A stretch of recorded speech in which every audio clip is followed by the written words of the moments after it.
বাৰু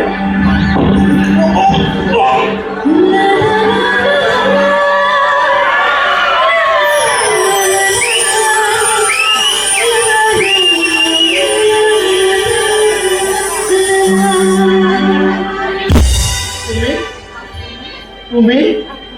তুমি তুমি তুমি বোলে মুকুন্দ মুৰাৰী নিজৰ বোলে কিছুমান বোলে কষ্ট সহিব নোৱাৰে আৰু যিটোৱে কোনা মাৰিলে সি শিৰাই অন্তৰ ভেটি গ'লহে কি ক'লে নাই নাই নাই নাই ৰ'বাচোন ৰ'বা ৰ'বা ৰ'বা চাওঁ চাওঁ চাওঁ চাওঁ চাওঁ এই কি কৰিছে ৰ'বা সেই আগে পিছে ছোৱালীজনী দেখা নাই নি দেখিছোঁ তোমাকতো আগে পিছে দেখা নাই গকুলত ইমানবোৰ মানুহক চিনি পাওঁ মথুৰাত ইমানবোৰ মানুহক চিনি পাওঁ তুমি পিছে কৰ হে মই গকুলৰ সিপাৰত গকুলৰ সিপাৰে হয় হয় সেইকাৰণে মই দেখা নাই এই পাৰৰ পৰা মোৰ গাঁওখন নৈৰ সিপাৰে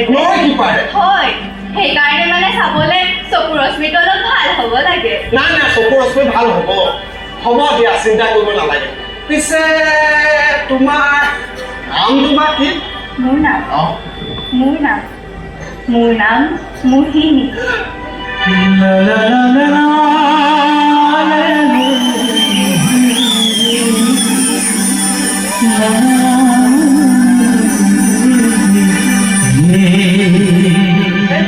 পেলাইছাহে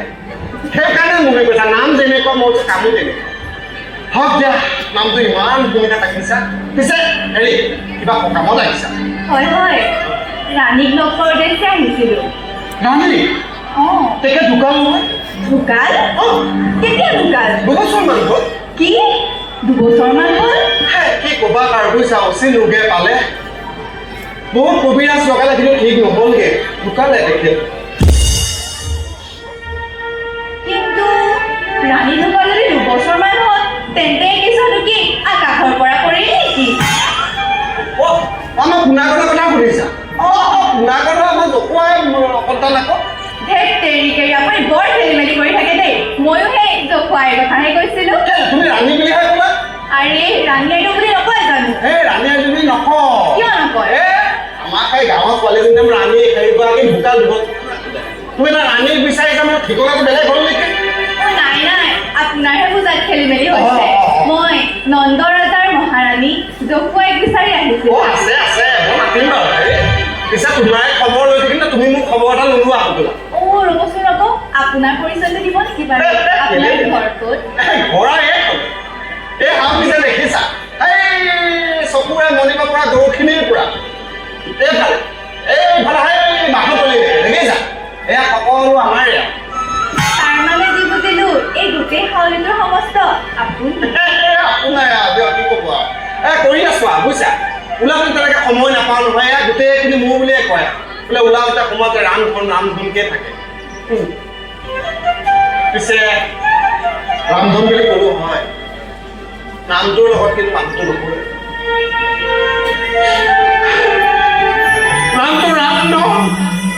কিন্তু মনৰ পাৰ হ'লে নহয় এতিয়া বয়সে বান্ধি দিলে কিন্তু এতিয়া ছোৱালী বুজি নাপালে তাৰমানে আপুনি বিয়া বাৰু নাই পতা কেনেকে পাতিবা লোকৰ সন্তানৰ ৰখীয়া হৈ থাকোঁতে নিজৰ সন্তানৰ কথা কেনেকে পাব এতিয়া এই বুঢ়া কালত নন্দ মহাৰাজৰ সন্তান এটা হৈছে ইমান উৎপাত কৰিছে কিন্তু মই যে মানুহটোৱে আজি বয়সৰ পিছত বয়স হোৱাৰ কাৰণে গৈ আছো কিন্তু মোৰ কাৰণে কোনো চিন্তা নকৰে কিন্তু পাতিম মই বোলো পাতিম তোমাৰ নিচিনা স্বভাৱে চৰিত্ৰই ৰূপে গুণে থকা যদি মই পাতি দেখুৱাম জানো তুমি কি কৰিলা নাই মই ঠিকেই শুনিছোঁ আপুনি বাৰু বেলেগ কিবা হ'ব নাইতো নাই এনে তুমি বিয়া হ'লা নে বিয়া হ'ব বুলি ভাবি আছা মই মোৰো বাৰু বিয়া বাৰু হোৱা নাই পিছে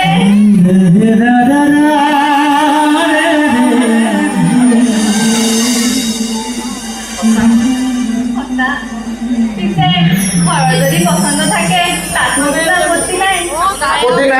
নাই ৰাণী মোৰ ঘৰৰ মানুহ আহিছে